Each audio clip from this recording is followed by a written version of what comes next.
Well, let's talk to Peter Elwin. He's Director of Fixed Income and Head of Food and Land Use at the think tank Planet Tracker.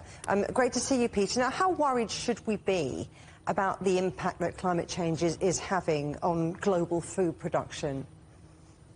Hi, thanks for having me. Yeah, we should be worried on one level, because climate change is going to have a very negative effect on global food production unless we do something about it. The flip side is we can do something about it, and if we do, the food system can actually become part of the solution. But I think what's interesting in the report you just featured, those farmers in Oxford and the Cotswolds, you know, it's fair enough to give them subsidies to help them, but unless we're also taking the actions to cut carbon emissions from the energy system, for example, and cut carbon and methane emissions from the food system, then you're really subsidising with one hand and causing harm with another, and that's a pointless exercise. So yes, we should be worried, but there are solutions. Not all crops are equally at risk, though, are they? I mean, won't changing rainfall patterns actually see some crop yields increase? On a global level, no. So when you look at the overall sort of food production across the world, you know, maize could be down 9%, wheat down 7%, soy and rice down sort of 4 and 3. So, you know, crops will be down in terms of yield. And if you look at the farmer example again from the previous report, a loss for that farmer 30 to 40% of yield is absolutely enormous. So there may be areas where there is going to be rainfall where currently there isn't, and those farmers will be able to start growing crops that they currently can't.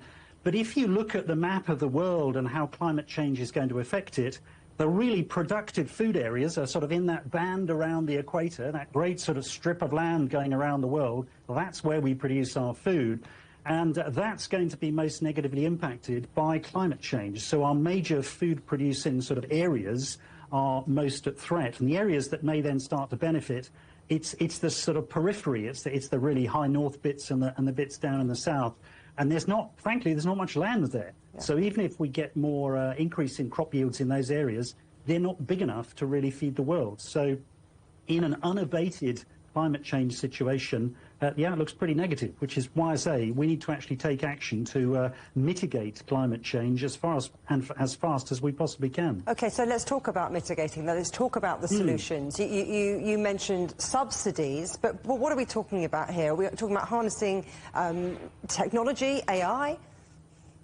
Yes, that's part of it. I mean, I think some of the solutions are even much simpler than that. At the moment, in terms of subsidies, subsidies globally are going into things that are harmful. About 6 trillion of our subsidies are sort of financing harmful activities, whether it be in the energy system or indeed in the food system in terms of, you know, overuse of fertilizers, for example. So if governments around the world simply change the way they configure their subsidies, they could actually incentivize sort of good behavior rather than bad behavior. If we stop deforestation, that would have a massive benefit. Every time we're chopping down trees, we are, one, releasing carbon immediately into the atmosphere, and two, you're actually destroying an air conditioning system that controls and mitigates climate change and is able to absorb carbon. So if we stop deforestation, that would be really beneficial. If we cut food loss and waste, we waste about 1/3 of our food, and that has a very big carbon footprint as well. And, of course, if we weren't wasting food, we could be feeding people with it. So there are a number of sort of conceptually simple things that we could be doing that don't involve sort of future technology and things like AI. Of course, AI may be helpful. Various technological developments in agriculture can also be helpful, but it's really the simple solutions. And again, your previous report, the farmer said, working with nature rather than against it. Nature will help us solve a lot of these problems if we get out of its way and stop polluting it and chopping it about and actually work with it. The solutions are there within the food system. And Peter, you talked about a little bit of creative accounting, if you like, in terms of global subsidies. But, you know, how much is it going to cost to fix the broken food system? And who's going to pay for it?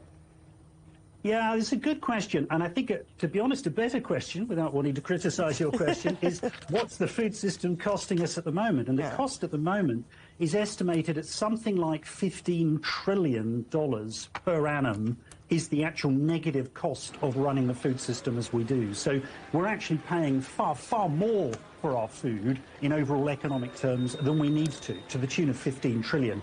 So if we stop doing a lot of these negative things, we'd stop that expense. And even better, if we actually invested money, we'd then get a massive payback, estimates between 5 and 10 trillion of benefits coming out of the system. So you're looking at a sort of a 20 to 25 trillion switch from negative to positive by doing the right thing. So in simple terms, it's not actually going to cost us anything in overall terms. We'll have to put a bit of money in, make some changes, but we're actually going to get a massive profit coming back out.